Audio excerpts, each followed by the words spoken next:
வணக்கம்,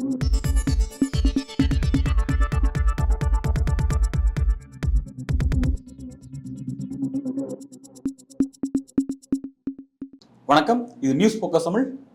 இன்றைய சிறப்பு விருந்தினராக நம்முடன் அரசியல் பேச அரசியல் விமர்சகர் திரு ராஜகம்பீரன் அவர்களை இணைந்திருக்கிறார். சார் வணக்கம். வணக்கம். தமிழ்நாட்டினுடைய பிரதான எதிர்க்கட்சி அதிமுக என்ன நடந்துட்டு இருக்கு, அதிமுகவுடைய அடுத்தடுத்த அப்டேட் என்ன அப்படிங்கிறத பேச வேண்டியதாக இருக்குது. முக்கியமான அவசர ஆலோசனை கூட்டத்தை ஆகஸ்ட் 16ஆம் தேதி அறிவிச்சிருக்காங்க, செயற்குழு கூட்டத்தை அறிவிச்சிருக்காங்க. அதுக்கு முன்னாடி நடக்கிற மாவட்ட செயலாளர் கூட்டத்தெல்லாம் ரத்து பண்ணியிருக்கிறாரு. எடப்பாடி பழனிசாமி என்ன மூவ் நோக்கி நகர்ந்து போயிட்டு இருக்காரு? எடப்பாடி பழனிசாமி அவர்கள் ஒரு தனிப்பெரும் தலைவராக மாறுவது அப்படிங்கிற ஒரு போராட்டத்தில் இருக்கிறார். ஏறத்தாழ அவர் 30 அமைச்சர்களில் ஒருவராக இருந்தவர். அதிமுகவினுடைய ஜெயலலிதா அவர்களுடைய அமைச்சர்களே ஒரு 30 பேரில் ஒருவராக இருந்தவர்.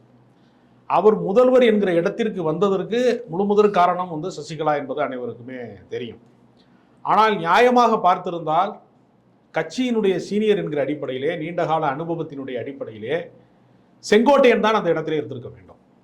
செங்கோட்டையன் நீங்கள் பொறுப்பேற்றுக் கொள்கிறீர்களா என்கிற இடத்திற்கு வந்தபோது, நாம் இன்றைக்கு இருக்கக்கூடிய அரசியல் இருக்கக்கூடிய சூழ்நிலை அந்த அளவிற்கு என்னால் பணம் செலவழிக்க இயலாது என்று சொல்லி பின்வாங்கியதாக அதிமுகவினுடைய வட்டாரங்கள் தெரிவிக்கிறது. சசிகலாவை பொறுத்தவரையில் ஒரு நிழல் அரசியலிலே நீண்ட காலம் இருந்து விட்டார். அவர் ஜெயலலிதா இருக்கிற காலகட்டத்திலேயே ஒரு நாடாளுமன்ற உறுப்பினராக, ஒரு சட்டமன்ற உறுப்பினராக, ஒரு அரசியலிலே ஒரு படிநிலையை எடுத்து வைத்திருந்தால், ஜெயலலிதாவின் மறைவுக்கு பின்பு ஜெயலலிதாவினுடைய இடத்திலே சசிகலா தான் என்கிற இடம் ஒருவேளை சேர்ந்திருக்கலாம். ஆனால் அந்த காலத்தை அவர் என்ன காரணத்திற்காக தவற விட்டார் என்று தெரியவில்லை. ஜெயலலிதா அதை விரும்ப மாட்டார் என்று நினைத்தாரா, நீனும் ஒரு பதவியை பெற்றுக்கொண்டால் நீ வெளியேறிய போயிரு என்கிற மாதிரி டிஸ்டன்ஸ் கீப் பண்ணிடுவாங்க என்று அச்சப்பட்டாரா என்று தெரியவில்லை. அப்பொழுது பன்னீர்செல்வம் அவர்களை பாஜக கையாளுகிறது என்பதை கண்டுபிடித்ததற்காகத்தான் அவரை முன்னிலைப்படுத்தாத ஒரு சூழ்நிலை வந்தது. ஏனென்றால் அந்த மெரினா போராட்டத்திற்கான அனுமதிகளை கடற்கரையில் யாருக்குமே போராட்டத்திற்கான அனுமதி இல்லாத காலகட்டங்களிலே மாணவர்கள் ஒன்று கூடுவதற்கு அந்த அரசு அனுமதித்தது. இதற்கு பின்னால் எல்லாம் ஒரு அரசியல் இருக்கிறது. அது பாஜக எதிர்ப்புக்காக தான் அதை அனுமதித்தார்கள். இல்லை, அந்த அரசியலே அந்த காலகட்டத்தில் நம்ம எல்லாப்பட்ட பேசியிருப்போம், பார்த்துருப்போம். இப்போ தற்சமயக்கு அதிமுக என்ன மூவ் நோக்கி அதுதான் நான் சொல்றேன். அப்போ இவர்கள் எல்லாருமே என்னன்னா, பன்னீர்செல்வமாக இருக்கட்டும், டிடிவி தினகரனாக இருக்கட்டும், அல்லது எடப்பாடி பழனிசாமியாக இருக்கட்டும், எல்லாரும் ஒரே ஸ்கூல் தான். எல்லாருமே சசிகலாவால் உருவாக்கப்பட்டவர் தான், மக்களால் உருவாக்கப்படலை. எம்ஜிஆர் திமுக விட்டு வெளியில் வரும்போது மக்கள் செல்வாக்கால் முதல்வர் ஆனார். மீண்டும் ஜானகி ஜெயலலிதா என்று இரண்டு பக்கம் குடிமைப்படி சண்டை நடந்த போது கூட இரண்டாம் கட்ட தலைவர்கள் பூரா ஜானகியின் பக்கம் இருந்த காலத்திலேயே ஜெயலலிதா தன்னுடைய தனித்துவத்தை ஏதோ ஒரு வகையில் நிரூபித்து கட்சியை தான் என்பதை நிரூபித்து விட்டார். அன்றைக்கு இருக்கக்கூடிய காங்கிரஸ் கூட்டணியாக இருக்கலாம், அல்லது ராஜீவ் காந்திக்கு நிகழ்ந்த அந்த படுகொலையாக இருக்கலாம், ஏதோ ஒரு காலத்தின் துணையோடு அவர் கரையேறிட்டார். கட்சியில் தனிப்பெரும் தலைவராக தன்னை உருவாக்கி கொண்டார். இவருக்கு அப்படி ஒரு சூழ்நிலை இன்னும் உருவாகவில்லை. எடப்பாடி பழனிசாமிக்கு இருக்கக்கூடிய மிகப்பெரிய மைனஸ் என்னன்னா, பாஜகவோடு பயணித்த அந்த காலகட்டங்கள் தமிழ்நாட்டினுடைய உரிமைகளை அவர் விட்டு கொடுத்து விட்டார். வடமாநிலத்தைச் சேர்ந்தவர்கள் எல்லாம் தமிழ்நாட்டினுடைய அரசு பணிகளிலே இடம்பெறலாம் என்று சொல்லக்கூடிய அளவிற்கு அந்த ஜீவோ உருவாவதற்கெல்லாம் அவர் காரணமாகிவிட்டார். தமிழ்நாட்டு நலன்களை அவர் பெற்றுத் தருவதற்கு தவறிவிட்டார். பாஜகவிற்கு ஒரு முழு அடிமையாகவே அவர் வாழ்ந்து விட்ட காரணத்தினால, அதிகாரத்தில் இருந்தபோது சமரசம் செய்து கொண்ட காரணத்தினால, ஒரு தலைமை பண்புக்கான ஆளுமை என்று அவரிடத்திலே இல்லை. எப்பொழுதுமே கட்சி தலைவர்களை பொறுத்தவரையில் அவர்களுக்கென்று ஒரு வசீகரம் இருக்க வேண்டும், அல்லது ஏதாவது ஒரு அறிவாற்றல் சார்ந்த ஒரு வியூகம் அமைக்க தெரிந்திருக்க வேண்டும், ஒரு பேச்சாற்றல் இருந்திருக்க வேண்டும். ஏதோ ஒன்று கடைசி தொண்டன் வரைக்கும் கனெக்ட் ஆகிறதுக்கான ஒரு எனர்ஜி லெவலாக ஒரு தலைவர் இருக்கணும். அப்படி ஒரு இடத்திற்கு இன்னும் எடப்பாடி பழனிசாமி வரலன்னு சொல்லி சொல்கிறீங்க. பட் இந்த மாதிரி தமிழ்நாட்டினுடைய எல்லா விஷயத்துக்கும் எதிராக இருக்கக்கூடிய பாஜகவை கூட வச்சுக்கிட்டு தான் சட்டமன்றத்தில் திமுகவுக்கு எதிராக கிட்டத்தட்ட 70க்கும் மேற்பட்ட தொகுதியில் அவர் கைப்பற்றினார் அப்படிங்கிறத பார்த்தோம். இது கடந்த காலத்தில் ஜெயலலிதா செஞ்ச ரெக்கார்டை கூட அது பீட் பண்ண ரெக்கார்டு அப்படிங்கிற மாதிரி சொன்னாங்க. திமுக 200க்கும் மேற்பட்ட தொகுதியை கைப்பற்றுன்னு சொல்லி சொன்னாங்க. அப்படி இல்லாமல் அவங்கள பெரிய அளவில் குறைச்சி ஒரு கூட்டணிலாம் சேர்த்து ஒரு 150 சுருக்கி இவங்க 70க்கு மேலே ஸ்கோர் பண்ணதுக்கு ஒரு பெரிய வெற்றி தானே. அதுக்கு ஒரு தனி தலைமை. அதாவது கட்சி ஏற்றுக்கொள்ளும்படியான ஒரு சூழலை செயற்குழுவாக இருக்கலாம், பொதுக்குழுவாக இருக்கலாம், மாவட்ட செயலாளர்கள் எல்லாருமே எடப்பாடி பழனிசாமி பக்கம் தான் இருக்கிறார்கள் என்று சொல்கிற அந்த கட்சியை கைப்பற்றி விட்டார். நான் சொல்வது என்னன்னா, அவர் கட்சிக்கு ஒரு தனிப்பெரும் தலைவராக மாறிவிட்டார் என்பதை அவர் ஒப்புக்கொள்ளலாம். ஒட்டுமொத்தமாக அவரை விரும்பக்கூடிய அளவிற்கு தொண்டர்களை தாண்டி, கட்சியை தாண்டி பொதுமக்கள் விரும்புகிற இடத்திற்கு எடப்பாடி பழனிசாமி வந்து சேர்ந்திருக்கிறாரா என்கிறது தான் இந்த தேர்தல் தோல்விகளில் அவருடைய கூட்டாளிகளாக கடந்த காலங்களில் அவருடைய பங்காளிகளாக இருந்தவர்கள்லாம் 10 தோல்வி பழனிசாமி என்றெல்லாம் அவரை வந்து கிண்டல் செய்கிறார்கள் இல்லையா? அந்த இடத்தை வந்து எல்லாரும் நாங்கள் ஒன்று கூடி இருக்கும்போது தான் நாங்கள் வந்து 60க்கும் மேற்பட்ட சட்டமன்ற உறுப்பினர்களை நாங்கள் வெற்றி பெற முடிந்தது. இன்னைக்கு அப்படி ஒரு சூழ்நிலை இல்லை என்று அவர்கள் சொல்லுகிறார்கள். எவ்வளவுதான் நம்ம வந்து குறைத்து மதிப்பிட்டாலும் ஒரு ஓபிஎஸ்ஸோ ஒரு டிடிவி தினகரனோ அல்லது ஒரு சசிகலாவோ ஒவ்வொரு தொகுதிகளிலும் ஒரு 5000 10,000 வாக்குகள் குறைவதற்கு அவர்கள் தவிர்க்க முடியாத காரணமாக இருக்கிறார்கள். அந்த இடத்தை நிறைவு செய்வதற்குத்தான் ஏதாவது ஒரு கூட்டணி வலிமையின் வழியாக, ஏதாவது வந்து பாட்டாளி மக்கள் கட்சியோ நாம் தமிழர் கட்சியோ யாரோ ஒரு கூட்டணியின் வலிமையின் காரணமாக நாம் அதை சரி கட்டி விடலாம், இந்த பள்ளத்தை வந்து நம்ம மேடாக மாற்றுவதற்கு சமமாக மாற்றுவதற்கு கூட்டணி பலத்திலே வென்று விடலாம் என்கிற கணக்கை நோக்கித்தான் எடப்பாடி பழனிசாமி நகர்கிறாரே தவிர இவர்களோடு மீண்டும் ஒன்று கூட வேண்டும், இவர்களோடு அனைவரும் ஒன்று சேர வேண்டும் என்கிற குரல் யாரிடமிருந்து வருகிறது என்றால் கட்சியை யார் கைப்பற்ற முடியவில்லையோ அவர்களிடமிருந்து தான் இந்த குரல் வருகிறதே தவிர கட்சிக்கு உள்ளே அந்த குரல்கள் வலிமையாக இருக்கிறதா என்று நமக்கு தெரியல. இல்லை, அண்மையில் வந்த சீனியர் அமைச்சர்கள்லாம் போயிட்டு எடப்பாடி பழனிசாமி சந்திச்சு இந்த கோரிக்கை முன் வச்சதெல்லாம் நீங்கள் பார்த்துருப்பீங்க, உங்களோட நாலேஜுக்கு வந்திருக்கும். அதெல்லாம் வந்து உள்ளுக்குள்ளே இருக்கிறவங்க, அதாவது நீங்கள் யாரை வந்து சொல்கிறீங்க கட்சி கைப்பற்ற முடியாதுன்னு நீங்கள் சொல்கிறீங்க பார்த்தீங்களா, கட்சியை கைப்பற்றி அவர்கள்ட்ட தான் இந்த வார்த்தைலாம் வருது. இல்லை, அது வந்து அவர்களுக்குள்ளே நடக்கக்கூடிய ஒரு தனிப்பட்ட உரையாடலாகத்தான் இருக்கிறதே தவிர ஒவ்வொருவரும் வந்து தனிப்பட்ட முறையில் வந்து அறிக்கையை வெளியிடுவதோ பொது வெளிகளிலே அதை விவாதிப்பதோ அந்த இடத்துக்கே வல்லியவங்க. இப்போ நாம் தான் ஒரு யூகங்களின் அடிப்படையிலோ அல்லது கட்சியினுடைய தொடர்புகளின் அடிப்படையிலையோ அப்படி பேசிக் கொடுக்குறோமே தவிர பகிரங்கமாக வந்து எடப்பாடி அணியிலே இருந்து எல்லோரும் ஒன்றுபட வேண்டும் என்கிற குரல் வந்து வலிமை பெறவே இல்லையே. அது வெளியில தான் அந்த குரல் கேட்கிறது. இப்போ டிடிவி தினகரன் வந்து இவர்கள் யாரையுமே எல்லாரும் தனி கட்சி தொடங்கினாரு. ஓகே, இப்போ எல்லோரும் வந்து ஒன்று சொல்லணும் அப்படின்ற குரல் வந்து அதிமுக வரலன்னு சொல்றீங்க. ஆனால் எடப்பாடி பழனிசாமின்றது ஒரு குரல் மட்டும் தெளிவாக வந்துட்டே இருக்கு. கட்சியிலேருந்து வெளியே போனவங்க திரும்ப உள்ள வரதுக்கான வாய்ப்பு இல்லைங்கிறத பல இடங்களில் பதிவு பண்ணுறாங்க. அதையும் பதிவு பண்ணாங்க. இல்லை, அதுலேயும் அவர் நுட்பமாக என்ன சொல்றாருன்னா ஓபிஎஸ் சேர்க்க மாட்டோம், சசிகலாவை சேர்க்க மாட்டோம், டிடிவி சேர்க்க மாட்டோம், தொண்டர்களை சேர்க்கிறோம், 2ஆம் கட்ட தலைவர்களை சேர்க்கிறோம், அவர்களிடம் இருக்கக்கூடிய மற்ற தலைவர்களை வந்து நாங்கள் சேர்த்துக்கிறோம், இவர்கள் வேண்டாம். அது எதுக்கு வெளியே அறிவிக்கணும்? அவங்க எப்பயும் வந்து சேரதான அவங்க முயற்சி எடுப்பாங்க, இவங்க சேரதான முக்கியமான டாபிக். அதை பற்றி ஏன் வெளியில்? நான் என்ன கேட்குறேன்னா, சசிகலா அவர்களால் நியமிக்கப்பட்ட எடப்பாடி பழனிசாமி அவர்கள் சசிகலா வந்துட்டா பொதுச் செயலாளராக இருக்க முடியுமா? ரொம்ப எளிய கேள்வி. அவர் பொதுச் செயலாளர் இருக்க முடியாது. மீண்டும் வந்து ஓபிஎஸ் வர்றாருன்னு வச்சுங்க. இப்போ வந்து அண்ணா காலத்தில் வந்து ஒரு 2ஆம் இடத்துல வந்து நாவலர் நெடுஞ்செழியன் இருந்தார். மிகப்பெரிய தலைவராக தம்பி வா தலைமை ஏற்கவா என்று சொல்லக்கூடிய இடத்துல நெடுஞ்செழியன் இருந்தார். ஆனால் காலத்தின் கைகளில் வந்து கருணாநிதி அவர்களுடைய கைகளில் தான் கலைஞர் தான் வந்து கட்சியை கைப்பற்ற முடிந்ததை தவிர நாவலர் நெடுஞ்செழியனுக்கு அவ்வளோ பெரிய தனிப்பட்ட செல்வாக்கு உருவாக்க முடியல. எம்ஜிஆர் அதற்கு ஒத்துழைத்தார்னு வச்சுங்க.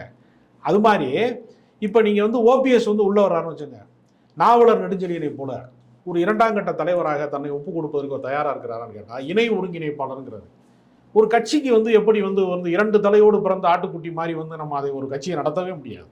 இல்லை, இப்படி யாரை பின்பற்றுவது என்கிற குழப்பம் ஏற்கனவே நடந்தது. இப்படி எல்லா நபர்களுக்கும் ஒரு காரணம் கற்பிச்சா அப்புறம் கட்சி எப்போ தான் வந்து ஒன்று சேரும், எப்போ தான் வந்து அடுத்த கட்டத்தில் நகரும் அப்படின்ற ஒரு கேள்வி இருக்குல்ல. இப்போ சசிகலாவுக்கு ஒரு காரணத்தை கற்பிக்கிறாரு, ஓபிஎஸ்க்கு ஒரு காரணத்தை கற்பிக்கிறாரு, தினகரனுக்கு ஒரு காரணத்தை கற்பிக்கிறாரு. இந்த மாதிரி எல்லாருக்கும் சொல்லிட்டு இருந்தால் அப்புறம் எப்போ ஒற்றுமை பெறும், எப்போ வலிமை வந்து கட்சி எப்போ அந்த கரை சேரும் அப்படின்ற கேள்வி இருக்கும்ல. அந்த கேள்வி எல்லாருக்குமே இருக்கிறது. ஆனால் வந்தால் கட்சியினுடைய தலைமை பொறுப்பு எடப்பாடி பழனிசாமியை விட்டு போய்விடும் என்கிற நிலைமையில அவர் இவர்களை சேர்ப்பதற்கு சம்மதிக்கல. இவர்களால அவருடைய கட்சியில் இருக்கக்கூடியவர்களை எல்லாம் தன் பக்கம் ஈர்க்கக்கூடிய சக்தி வந்து சசிகலாவுக்கும் இல்லை, டிடிவிக்கும் இல்லை, ஓபிஎஸ்க்கும் இல்லை. அப்போ ஒப்பீட்டு அளவில் பார்க்கிற போது அதிகபட்ச அதிமுகவின் ஆதரவாளர்கள் எடப்பாடி பழனிசாமி பக்கம்தான் இருக்கிறார்கள் என்கிற யதார்த்தத்தை இவர்கள் புரிந்து கொள்கிற இடத்துலையும் இவர்கள் இல்லை. இவர்கள் என்ன நினைக்கிறாங்கன்னா நான் தான் நினைக்கிறாங்க. தனியாக போய் சுயேட்சையாக போட்டிட்டு கூட ஓபிஎஸ்ஆர் வெல்ல முடியலை. ஒருவேளை வெற்றி பெற்றிருந்தால் அவருக்கு செல்வாக்கு இருக்கிறது என்று கூட அவர்கள் பேசியிருப்பார்கள். அப்படி ஒரு சாத்தியமே அவர்களுக்கு இல்லை. டிடிவி தினகரனுக்கு இல்லை. டிடிவி தினகரன் கட்சியில் இருந்தவர் தான் தங்க தமிழ்ச்செல்வன். அவரிடம் அவர் தோற்க வேண்டிய சூழல் வருகிறதுல. பட் இல்லை, டிடிவி இணையறதுக்கான வாய்ப்பு சொல்லலை. ஆனால் அவர் தனி கட்சி ஆரம்பிச்சார், அதில் பயணிச்சுட்டு இருக்கார். பட் அவர் அதை நோக்கி நகரல. பட் சசிகலாவோ ஓபிஎஸ் தான் அந்த விஷயத்தை வலியுறுத்துறாங்க, ஒன்றிணைஞ்சு பயணிக்கணும் அப்படின்னு சொல்கிறாங்க. சசிகலா பற்றி இபிஎஸ் எதிர்பார்க்குற அந்த பயங்கிறது ஓகே, ஏற்றுக்கலாம். பட் ஓபிஎஸ்க்கு மீது ஏன் அந்த பயம்? ஏன்னா ஓபிஎஸ் அப்படிங்கிறவர் வந்து அவர் இழந்ததுனால இவங்க பெரிய கிரவுண்டில் வந்து தங்களோட வாக்குகள் இழக்கிறாங்க அப்படிங்கிறது கிரவுண்ட் ரிப்போர்ட்டாகவே இருக்குல்ல. இரட்டை தலைமை என்கிற பிரச்சனை வந்தபோது அது ஒற்றை தலைமையாக மாற்றப்பட வேண்டும் என்பதை ஒப்புக்கொள்ள மறுத்தது ஓபிஎஸ் தானே.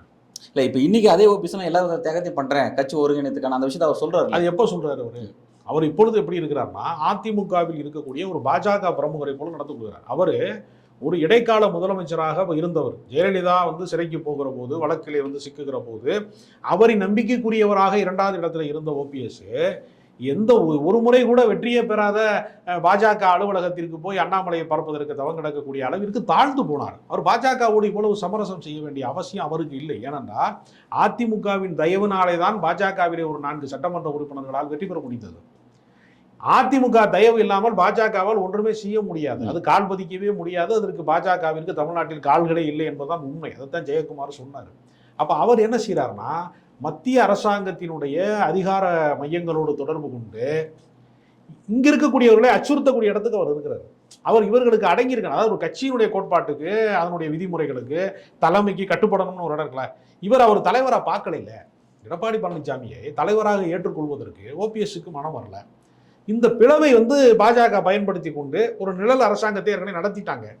மீண்டும் அவர் என்ன நினைக்கிறார்னா, பாஜக காரர்கள் சொல்லிதான், ஆடிட்டர் குருமூர்த்தி சொல்லிதான் நான் தியானத்துக்கு போனேன் என்கிற வரைக்கும் வெளியில வந்துருச்சு. எல்லாமே வெளிப்படையாக துக்குளக்கு விழாவில் குருமூர்த்தி பேசினாரா இல்லையா? நான் தான் சொன்னேன், நீ ஆம்பளையா இருந்தா போய் உட்கார்றான்னு சொல்லி நான் தான் சொன்னேன்னு அவர் சொல்றாரா? அப்ப சுய புத்தி இல்லாதவர், சொந்த புத்தி இல்லாதவர் என்பதை அவங்க வெளிப்படையா சொல்றாங்க இல்லையா பாஜக சார்ந்தவர்கள். அந்த பலவீனமான நபரை பார்த்து ஏன் இதுக்கு இபிஎஸ் பயப்படணும்? திரும்ப அவர் கட்சியில் சேர்க்கிறத பத்தி நீங்க சொல்ல இவ்வளவு பலவீனம் சேர்ப்பதன் மூலமாக அவருக்கு ஏதாவது கோடிக்கணக்கில் தொண்டர்கள் இருக்கிறார்களா, லட்சக்கணக்கில் ஆதரவாளர் இருக்கிறார்களா கேள்வி இருக்கு. அவர் சேர்க்கிறதுனால நீங்க இந்த கேள்வி கேட்கறீங்க. ஆனா அவர் பிரிஞ்சு இருக்கிறனால நீங்க வாக்குல இழக்கிறீங்களே. அது தனி சுயேட்சை சின்னத்தில் 3 லட்சம் வாக்கு வாங்கியிருக்காரு. பெரிய விஷயம் தானே. ஜாதி வாக்கு வங்கியை தவிர கட்சி செல்வாக்கு என்று நம்ம சொல்லுவோம். அரசியல் தேர்தல் கட்சின்னு வரும்போது எல்லாமே அண்ணா போன்றவர்கள், கலைஞர் போன்றவர்கள் ஜாதி பின்புலத்தில் ஜெயிக்கல. ஏன்னா அவர்கள்லாம் பெரிய பெரும்பான்மை ஜாதிக்காரர்கள் கூட கிடையாது. அவர்கள் ஒரு தலைவனுக்கான தகுதி என்பது என்னன்னா, எம்ஜிஆர் இலங்கையில் இருக்கக்கூடிய கண்டியில் பிறந்தாரு, கேரளாவில் வளர்ந்தாருன்னு சொல்லுவாங்க. அவர் தமிழ்நாட்டில் அவர் ஆஸ்பத்திரியில் போய் பிழைப்பாரா மாட்டாரான்னு மருத்துவருக்கே தெரியாதனால படுத்துக்கிட்டு ஜெயிச்சார்கள் அமெரிக்காவில் இருந்து. தலைவனுக்கு ஒரு மவுஸ் இருக்கணும்ல. நீங்கள் போய் ஒரு ஜாதிக்காரனை தூண்டி விட்டு எனக்கு நான் உங்கள் ஆளு கொஞ்சம் பார்த்து செய்யுங்கிறது தானே அவர் செஞ்சார், செலவு பண்ணார். வெற்றி பெறலை அப்பையும். அப்போ உங்களுடைய வெறும் ஜாதிக்கான ஆளாக டிடிவி தினகரனோ ஓபிஎஸ்ஓ சசிகலாவோ வெறும் ஜாதி அடையாளங்களும் சுருங்குறாங்க. அவங்க ஒரு அதிமுக என்கிற கட்சி எல்லா ஜாதிக்காரர்களும் இருக்கிற கட்சி.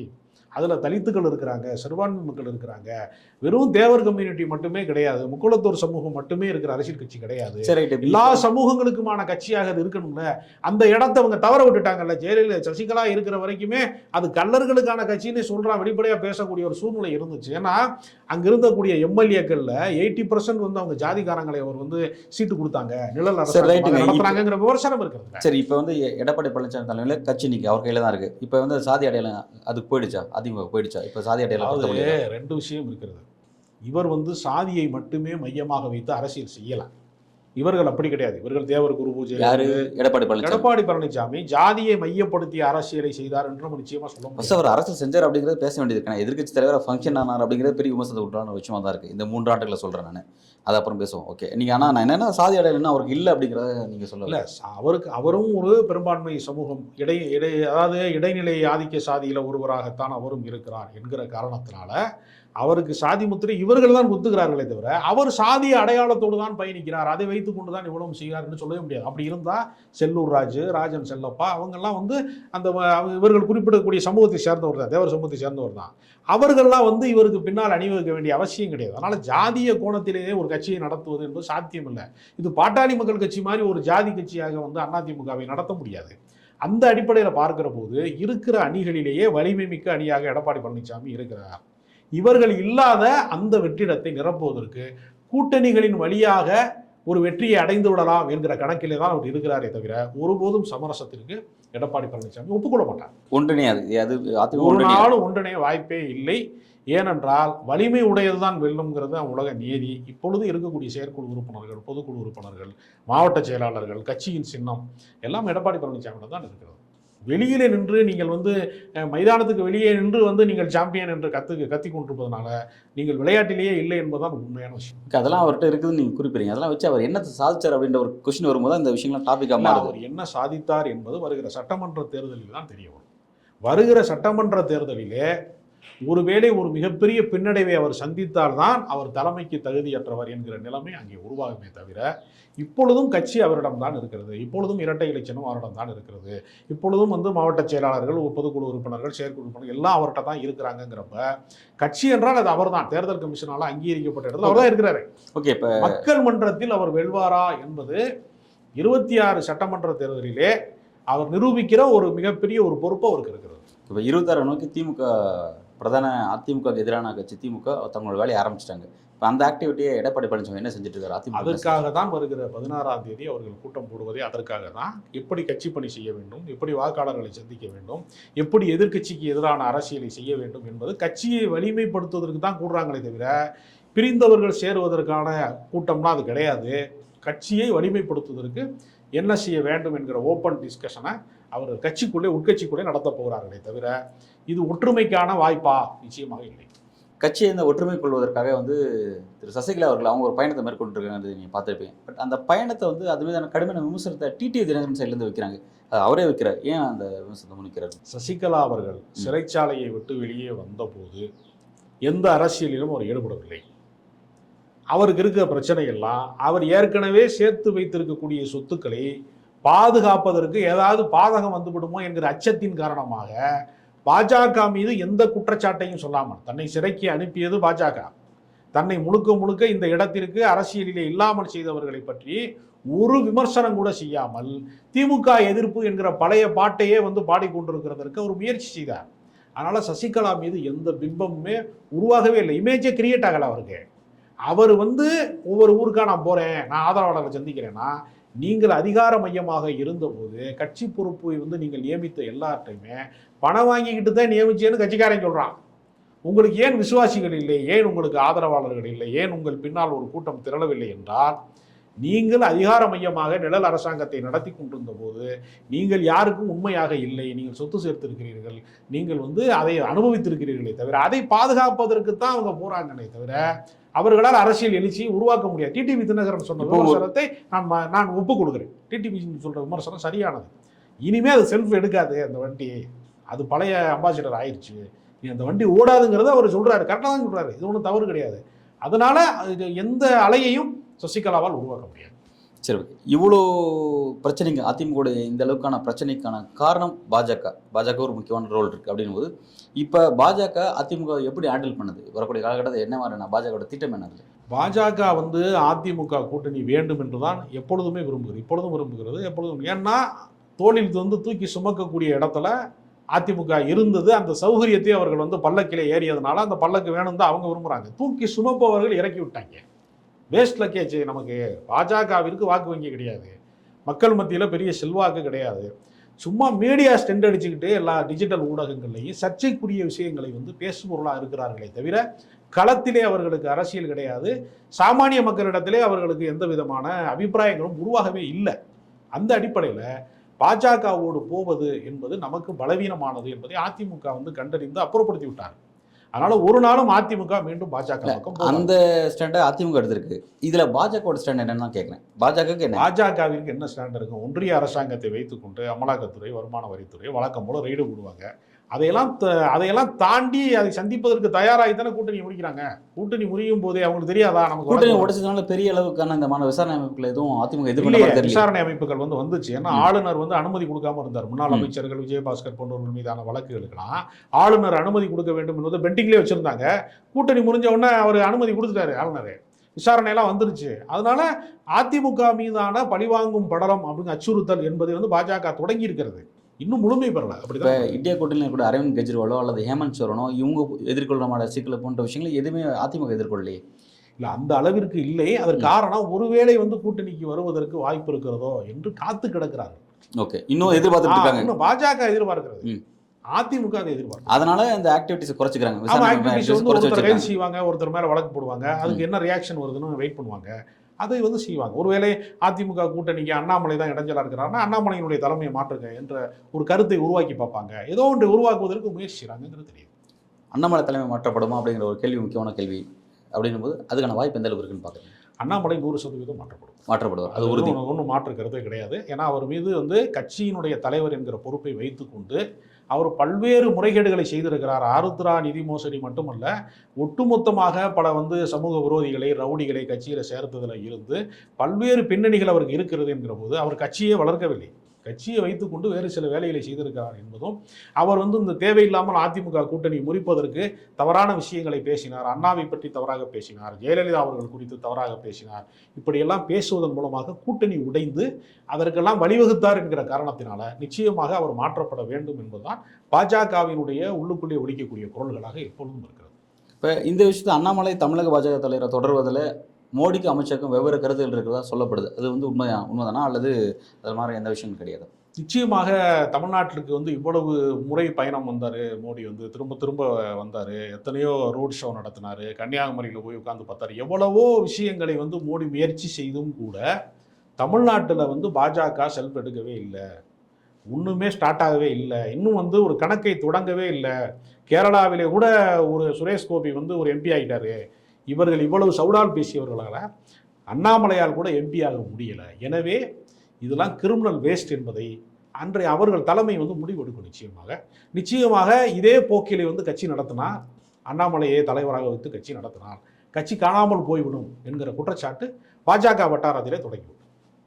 யார் பாஜக அடுத்த தலைவர் வரதுக்கான வாய்ப்புகள் இருக்குது அப்படிங்கிற? வானதி சீனிவாசனுக்கும் நயினார் நாகேந்திரனுக்கும் ஒரு போட்டி இருக்கிறது. நயினார் நாகேந்திரனுக்கு அதிகபட்சமான சாத்தியங்கள் இருக்குது. அதை நோக்கி நகரும். ஆமாம், நயினார் நாகேந்திரன் அடுத்த தலைவராகுவதற்கான வாய்ப்பு இருக்குது. தமிழக பாஜக தலைவர் மாற்றப்பட்ட பிறகு தமிழக பாஜகவுக்கும் அதிமுகவுக்கும் கூடவான அந்த கூட்டணி உறவு எப்படி இருக்குன்னு இல்லை, அதை நோக்கித்தான் அந்த தலைமையை மாற்றுவார்கள். அதற்கான சாத்தியங்கள் வருமா வராதா என்பதை நீங்கள் சொல்கிற மாதிரி வழக்குகள் மூலமாகவோ நெருக்கடிகள் மூலமாகவோ உருவாக்க பார்ப்பார்கள். அதையும் தாண்டி அதிமுக தன் தனித்தன்மையோடு நாங்கள் ஒரு நாளும் பாஜகவோடு சேர மாட்டோம், இரண்டாம் கட்ட தலைவர்களுக்கு வழக்கு வந்தால் சந்திக்க தயாராக இருக்கிறோம் என்கிற முடிவுக்கு போனால் பாஜக மீண்டும் வந்து தமிழ்நாட்டில் முளைக்க வாய்ப்பில்லை. பல்வேறு கேள்வி உங்களுக்கு கருத்தில் விளங்கியிருக்கீங்க.